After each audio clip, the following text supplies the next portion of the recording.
السلام علیکم۔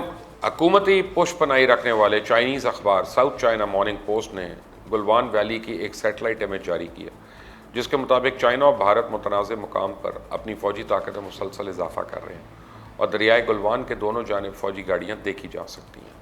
ہندوستان کی طرف سے 30 سے 40 گاڑیاں کھڑی ہیں، جبکہ چائنا کی طرف سے تقریباً 100 ٹرک کھڑے ہیں۔ اس علاقے کی تازہ ترین تصاویر کے مطابق چائنیز اور ہندوستانی فوجیوں نے اپنی متنازع سرحد کے ساتھ اپنی پوزیشنز کو مزید تقویت بخشی، لیکن حالیہ جھڑپوں کی وجہ سے بننے والے خیموں کو ہٹا دیا گیا۔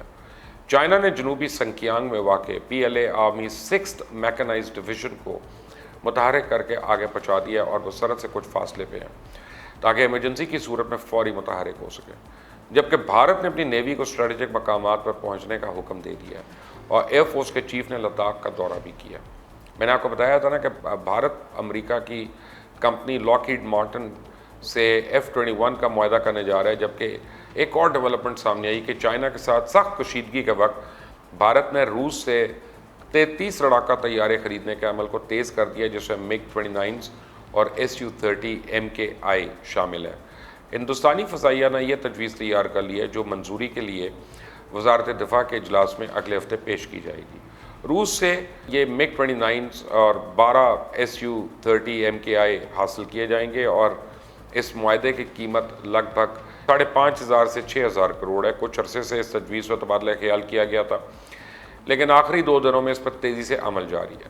ہندوستان کے مطابق وہ پہلے ہی 58,000 کروڑ کی لاگت سے فرانس سے 36 رافیل طیارے کا ایک دستہ خرید رہا ہے۔ ممکنہ طور پہ پہلے 4 رافیل طیارے جولائی کے آخر تک ہندوستان پہنچیں گے۔ تاہم فضائیہ کے لیے چائنا اور پاکستان کی طرف سے 2 چیلنجز کا مقابلہ کرنے کے لیے 36 رافیل جیٹ تو کافی نہیں ہوں گے۔ 21 MiG-29 لڑاکا طیارے 1980 کی دہائی کے آخر سے ماسکو کے پاس ہیں، لیکن انہیں کبھی بھی اسمبل نہیں کیا گیا تھا۔ اب وہ اچھی حالت میں ہیں اور اچھی قیمت پہ بھارت کو دستیاب ہیں، جنہیں وہ روس مناسب قیمت پر دینے کو تیار ہے۔ بہرحال اب وہ فوج کی آپریشن ضروریات کے مطابق ان کو اپ گریڈ کرے گا، لیکن اب لگتا ہے کہ بھارت کو نیپال کا مقابلہ کرنے کے لیے بھی الگ سے طیارے لینے پڑیں گے۔ مودی اور بھارتی آرمی چیف کے تمام جھوٹے وعدوں کا پول کھل گیا، جو یہ بڑھ کے مارتے تھے کہ بھارت ہر وقت ڈھائی جنگ کے لیے تیار ہے، ایک پاکستان دوسرا چائنا اور آدھی بھارت کے اندر آزادی کی تحریکوں کو کچلنے کے لیے، لیکن ضرورت پڑنے پہ غریب عوام کے منہ سے روٹیاں چھین کر کمیشن پر ہتھیار خرید رہے ہیں۔ بھارت کے ساتھ آج کل وہ ہو رہا ہے جو انہوں نے کبھی خواب میں نہیں سوچا ہوگا۔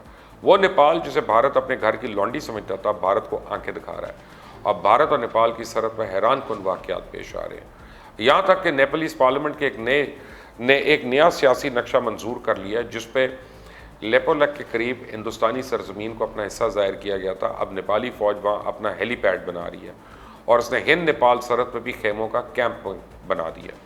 عارضی کیمپس کے ساتھ بنکر بنانے کا بھی سلسلہ جاری ہے، جبکہ وہاں درجنوں نیپالیز فوجی دیکھے جا سکتے ہیں، اور اب یہ علاقے میں پہلی بار ہو رہا ہے۔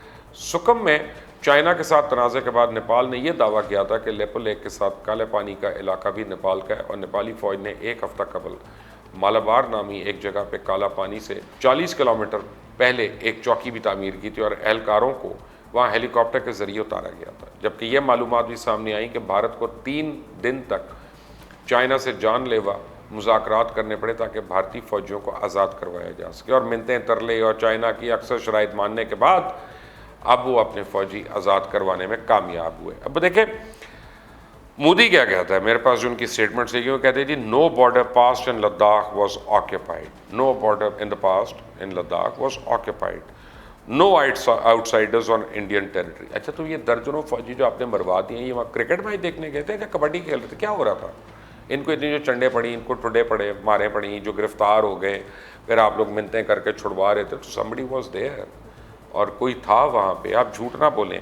آپ کہتے ہیں کہ جی ہم غیر تعصب قوم ہیں، ہم ہندوتوا کی سوچ ضرور رکھتے ہیں لیکن ہمارا تعصب نہیں ہے، تو یہ جو آل انڈیا مجلس اتحاد المسلمین ہے، اس کو آل پارٹیز کانفرنس میں نہیں بلایا گیا، صرف اس لیے نہیں کہ مسلمانوں کی جماعت ہے، حالانکہ وہ تو پارلیمنٹ میں موجود ہے، وہاں پہ اس کی ایک تعداد ہے جو پارلیمنٹ کے اندر موجود ہے، اس کے باوجود ان کو آل پارٹیز کانفرنس کے لیے نہیں بلایا گیا۔ تو اس کا جو فاشزم ہے نا، اس کی کوئی حد نہیں ہے۔ ایک انڈین جنرل نے ایک ٹویٹ کی ہے، اور بڑی میں سمجھتا ہوں کہ درد مند ٹویٹ ہے وہ، اگر آپ ہندوستانی ہیں تو آپ کا دل ٹوٹ جائے گا یہ سن کے۔ وہ کہتے ہیں today is a very unfortunate day, I thank my 3 stars that I am retired and my son is not in the army. اس کا مطلب ہے کہ ہندوستانی فوج میں کچھ جانا ہی نہیں چاہتا. جب ایک جرنیل اپنے بیٹے کو نہیں بھیجنا چاہتا اور اس پہ شکر کر رہا ہے تو آپ یہ سوچیں وہاں پہ فوجیوں کا حال کیا ہے. جو میں نے آپ کو کل بتایا تھا نا کہ یہ جو ہند ہفتہ ہے اس نے ان کی فوج کے بخیے ادھیڑ دی ہیں, کیونکہ وہاں تو کئی مذہب کے لوگ ہیں, صرف ایک ہندو تو نہیں ہے, اور خود ہندو مذہب جو ہے وہ ذات میں اور پات میں ان چیزوں میں بلیو کرتا ہے, تو ان کے اپنے اندر 4 ذاتیں بن جاتی ہیں. پھر کچھ دوسرے آ جاتے ہیں, کہیں پہ عیسائی ہیں, کہیں پہ سکھ ہیں, کہیں مسلمان ہیں, کہیں جین ہیں, کہیں قطری ہیں, پتہ نہیں کون کون سی وہاں پہ ہیں قومیں ہیں. تو وہ ایک ساتھ اگر کھانا نہیں کھا رہے تو ایک ٹرینچ میں ڈیفینڈ کیسے کریں گے یا اٹیک کیسے کریں گے؟ وہ کہے گا تو چل میں کیوں آؤں تیرے پیچھے.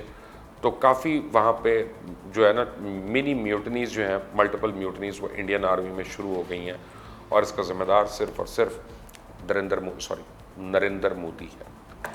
آپ دیکھ رہے ہیں مبشر لقمان یوٹیوب چینل. میرا نام مبشر لقمان. اللہ حافظ.